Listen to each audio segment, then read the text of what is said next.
ఈరోజు 2 మిస్టేక్స్ అయ్యాయండి. 2 మిస్టేక్స్ ఏంటో క్లియర్‌గా చెప్తా. చాలా మందికి యూజ్ అయిద్ది. ఓవర్ ట్రేడింగ్ చేశాను ఈరోజు ప్లస్. సో, ఈ ఏరియా బ్రేక్‌ఔట్ వచ్చిందని చెప్పేసేసి ఇక్కడ తీసుకున్నానండి. ఈ ఏరియాలో తీసుకున్నా. ఇక్కడ తీసుకున్నా. అయితే మనకి స్టాప్ లాస్ ట్రిగ్గర్ అయింది. మళ్ళీ ఈ ఏరియాలో ఎంట్రీ తీసుకున్నా ఈ లెవెల్‌లో.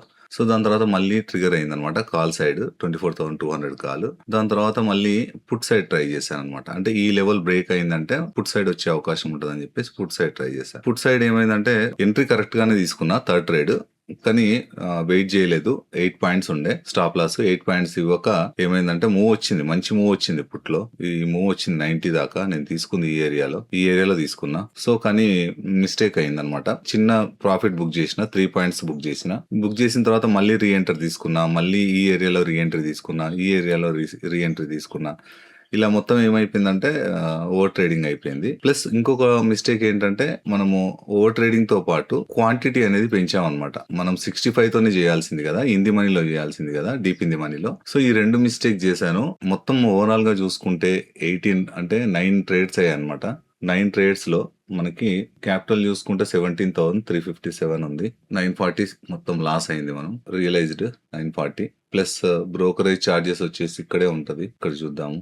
చార్జెస్ కూడా ఇక్కడే ఉంటుంది. చార్జెస్ చూస్తే మనకి 50% లాస్ కంటే 50% బ్రోకరేజ్ చార్జెస్ ఉన్నాయన్నమాట. 570 రూపీస్ ఇక్కడే పోయింది అనమాట. 570 అంటే 50% ఎబోవ్నే పోయింది బ్రోకరేజ్ చార్జెస్ కి. ఇది ఓవర్ ట్రేడింగ్ అండి. మీరు కూడా ఓవర్ ట్రేడింగ్ చేయకుండా చూసుకోండి. ఈ రోజు నాకు మిస్టేక్ అయితే జరిగింది. మన రూల్ బ్రేక్ చేసినట్టు అయింది. 2 మిస్టేక్స్ అయితే అయినాయి. ఒకటి క్వాంటిటీ పెంచడము, రెండోది ఓవర్ ట్రేడింగ్ చేయడం. ఈ రెండు అయినాయి. కాకపోతే నేను నా లిమిట్ లోనే ఉన్నా అనమాట. మొత్తం టోటల్ గా లాస్ అయింది 1500 రూపీస్. 1500 రూపీస్ అంటే 25 పాయింట్స్ స్టాప్ లాస్ హిట్ అయినట్టు డీప్ ఇంది మనీలో. సో దాని తర్వాత నాకు లాస్ట్ ట్రేడ్ ఎప్పుడు చేశానంటే టైము 10:56 అంటే 10:56 నుంచి ఇంకా నన్ను నేను కంట్రోల్ చేసుకొని ఇంకా ఒక ట్రేడ్ కూడా చేయలేదు. మార్కెట్ మూవ్మెంట్ వచ్చింది. ఇదంతా మూవ్మెంట్ వచ్చింది. ఈ ఏరియా వచ్చింది. దాని తర్వాత కాల్లో కూడా వచ్చింది. కానీ నేను తీసుకోలేదు అనమాట. ఎందుకు తీసుకోలేదంటే నా లిమిట్ యాక్చువల్ గా 2 ట్రేడ్సే, కానీ 9 ట్రేడ్స్ అయినాయి. ఒకటి ప్రాబ్లమ్. ఒకటి కరెక్ట్ గా చేసింది ఏంటంటే 1500 స్టాప్ లాస్ లో మనం ట్రేడ్ నుంచి బయటకు వచ్చేసినట్టు అనమాట. అంటే ఒకటి ఓవర్ ట్రేడింగ్ చేసినా గానీ మన లిమిట్ ఏదైతుందో,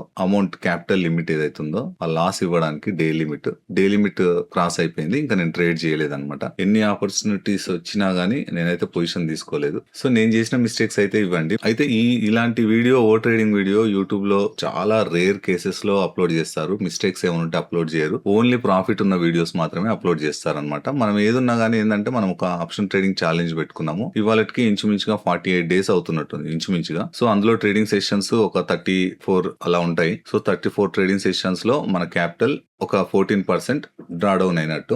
మిస్టేక్ అలా మూమెంట్ వచ్చిన తర్వాత ఎంట్రీ తీసుకోవాల్సి వస్తుంది. ఆ మిస్టేక్ నుంచి కొంచెం నేను నెక్స్ట్ టైం నుంచి కరెక్ట్ రైట్ టైం కి ఎంట్రీ తీసుకోవడం ట్రై చేస్తా. ఎందుకంటే నేను తీసుకున్న రైట్ ఎంట్రీ ఇక్కడ మూమెంట్ వచ్చింది, కానీ నేను ఈ క్యాండిల్ స్టాప్ లాస్ ఇవ్వలేకపోయినా. సో ఇది ఒక మిస్టేక్. 8 పాయింట్స్ ఒకటే లాట్ తీసుకుంటే ఇబ్బంది లేకపోయేది. నేను 325 క్వాంటిటీ తీసుకోవడం వల్ల 8 పాయింట్స్ అంటే 2500 రిస్క్ ఇవ్వలేకపోయినా నేను ఒకటే ట్రేడ్ లో. సో అదొక మిస్టేక్ అనమాట. ఒకవేళ ఇచ్చున్నా గానీ నాకు ఇంచుమించుగా 1:3 2500 రిస్క్ పెట్టినా గానీ నాకు 7500 రూపీస్ వచ్చేది ఇక్కడ ప్రాఫిట్. ఓకే, అయితే మన రూల్ ప్రకారం ఏంటంటే క్వాంటిటీ అయితే ఏవి తీసుకోవద్దు. వాస్తవానికి ఒకటే లాట్తోనే చేయాలి. కానీ అదొక రూల్ బ్రేక్ అయింది. ఈ వీడియో నచ్చితే లైక్ చేయండి, షేర్ చేయండి. Thank you for watching. జై హింద్.